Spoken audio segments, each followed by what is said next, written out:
ஏதாச்சும் இன்ட்ரெஸ்டிங்காக ஏதாச்சும் கேம் விளையாடலாமா? எவ்வளோ போர் அடிக்குதுல்ல. புது வீட்டில் பாரு, ஒன்றுமே ஃபிக்ஸ் பண்ணல. வெறும் ஒரு வால் கிளாக் தான் ஃபிக்ஸ் பண்ணியிருக்கோம். அப்புறம் கிச்சன் செட் பண்ணியிருக்கோம். இதை தவிர ஏதாச்சும் இருக்கா? ஜாலியாக இருக்க. போர் அடிக்குது எனக்கு. ஹே ஜாக், நீ தான் எல்லாமே ஆர்டர் பண்ணிட்டல. வீட்டுக்கு தேவையான திங்ஸ் எல்லாம் வர வரைக்கும் வெயிட் பண்ண முடியாதா? சரி, இப்போதைக்கு ஏதாச்சும் கேம் விளையாடலாம், ஓகேவா? ஆமாம், எங்கள் பழைய வீட்டில் நிறைய கேம்ஸ் எல்லாம் இருக்கும். ஜாலியாக விளையாடிக்கிட்டே இருப்போம். இப்போ ஒரு டைஸும் இல்லையா, சேடாக இருக்குது. ஆமாம், நிறைய திங்ஸ் எல்லாம் இருந்துச்சுன்னா இந்த புது வீட்டை டெக்கரேட் பண்ணுறதுக்கே டைம் கரெக்டாக இருக்கும். என்டர்டெயின்மெண்ட்டாக இருக்கும். சரி, நம்ம ஓஜா போர்டு கேம் விளையாடலாமா? சூப்பர் இன்ட்ரெஸ்டிங்காக இருக்கும். ஹே, ஓஜா போர்டு கேமா? ஹே, இந்த கேமில் ஏதோ விபரீதம்லாம் இருக்காதுல்ல, எனக்கு பயமாக இருக்குதுப்பா. அதெல்லாம் ஒன்றும் இல்லை ஜாயனா, யூ டோன்ட் வரி, ஓகே? நம்ம விளையாடலாம். ஹே, அதை பேயை வரவழைக்கிற கேம்லாச்சே.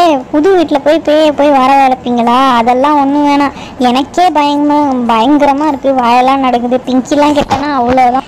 ஹே, நம்ம பேய் என்ன இன்வைட் பண்ணுறோம்? இந்த புது வீட்டில் பேய் இருக்கான்னு ஜஸ்ட் நம்ம டெஸ்ட் தான் பண்ணி பார்க்க போகிறோம். அதான் இந்த வீட்டை நம்ம எல்லாருமே சேர்ந்து தானே கட்டணும். அப்புறம் யார் இந்த வீட்டில் இருக்க போகிறா? நம்ம தானே ஃபர்ஸ்ட் பர்சனாக இருக்கிறோம். அப்புறம் எப்படி பேய் வரும்? வீடு நம்ம தான் கட்டணும். ஆனால் கிரவுண்டு நம்ம என்ன இங்கேயே உட்காந்துட்டா பார்த்தோம். இங்கே யாராவது புதைச்சி வச்சுருந்தாங்கன்னா என்ன பண்ணுறது? என்னடா மச்சான் இப்படியெல்லாம் சொல்கிற? இப்போ தான் விளையாடி பார்க்கலான்னு தோணுச்சு, அதுக்குள்ளே இப்படியெல்லாம் சொல்கிறியே. பயமாக இருக்குடா. வராத பேய வர வச்சிடாதுங்க. ஏய் ஜாக், நல்ல கெத்துன்னு சொல்லிட்டு இருக்க. என்ன நீ இப்படி பண்ற?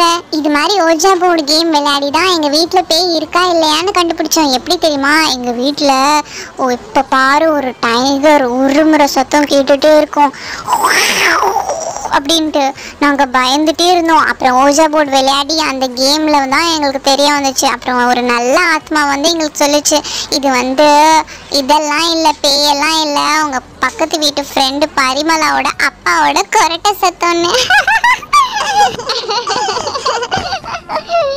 ஆமாட்டா ஜாக், நல்ல பேயெல்லாம் வந்துச்சுன்னா அந்த வீடெல்லாம் எப்படி டெக்கரேஷன் பண்ணுறதுன்னு கேட்கலாம்ல, ஜாலியாக இருக்கும். அடி பாவி, வீடு டெக்கரேஷன்னா என்கிட்ட கேளுங்க. அதை போய் பேய்கிட்ட போய் கேட்டுட்டு இருப்பீங்களா? சரி, இப்போ வேணான்னு சொன்னால் கேட்கவா போகிறீங்க? சரி வாங்க விளையாடி தொலைவோம். ஆனால் ஒன்று, இது வீட்டில் இருக்க பெரியவங்களுக்கு தெரிஞ்சது அவ்வளோதான், நம்மளை தொலைச்சி எடுத்துருவாங்க. புது வீட்டில் பேய் கேமாக விளையாடுறீங்கன்ட்டு அது மட்டும் பார்த்துக்கோங்க. சரி, நீ ஒன்றும் ஃபீல் பண்ணாத. இங்கே பாரு, வந்துருச்சு. இந்த கேரம் போர்டில் தான் நம்ம ஓஜா போர்டை ரெடி பண்ண போகிறோம். போர்டை பார்த்தாலே பயங்கரமாக இருக்கே. சரி விளையாடுறேன். கொஞ்சம் பயமாக தான் இருக்குது. இருந்தாலும் பிங்கிக்கு தெரிஞ்சதுன்னா ரொம்ப பயந்துருவா. அவளே ரொம்ப பயந்து போயிருக்கா. அப்புறம் ஹாஸ்பிட்டல் போகிற மாதிரி இருக்கும்.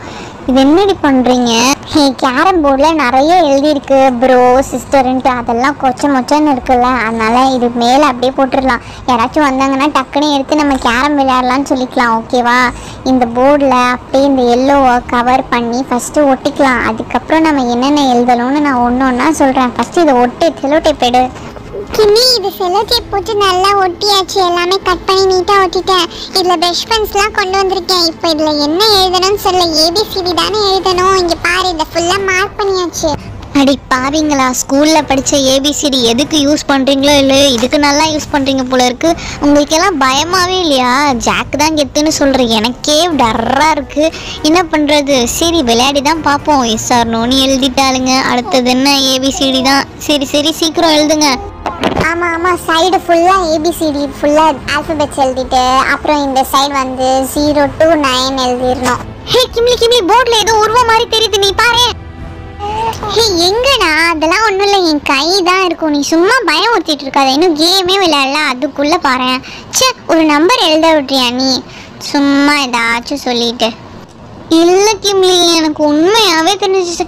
இப்போ பாரு, இந்த சர்க்கிள் நடுவில் இருக்கு. பாரு சீக்கிரம் பாரு. லூசு, இங்கே பாரு. ஐயா, எஸ் ஆர் நோ கேட்டா தானே வரும். நீ வேற சும்மா இப்போவே பயமுறுத்திட்டு இருக்காத. எழுதுற எங்களையும் பயமுறுத்தி விட்டுற போல இருக்கு. சரி, இந்த சைடு நம்பர்லாம் எழுதியாச்சு. அப்புறம் இந்த சைடு ஏபிசிடி எழுதிடுவோம், ஓகேவா? இர்ரா, நீ வேற கட்டாதடா. நான் ஏபிசிடியே மறந்துடுவேன் போல இருக்கு. அந்த மாதிரி நீ பயமுறுத்துற என்னை இப்போவே. கிம்லி, ஆனால் கொஞ்சம் பார்த்து பத்திரமாவே எழுது. எனக்கு இப்போவே பயமாக இருக்குது. இதில் எழுதுறது பத்தாமல் டெக்கரேஷன் வேறு பண்ணுறீங்களா? அதுவும் ரெட்டு க்ரீனுன்னு என்னவோ பண்ணுங்க. என் உசுறு உங்கள் கையில் தான் இருக்குது. ஒரு வழியாக ரெடி பண்ணிட்டீங்களா? சரி வாங்க விளையாடி தான் பார்ப்போம்.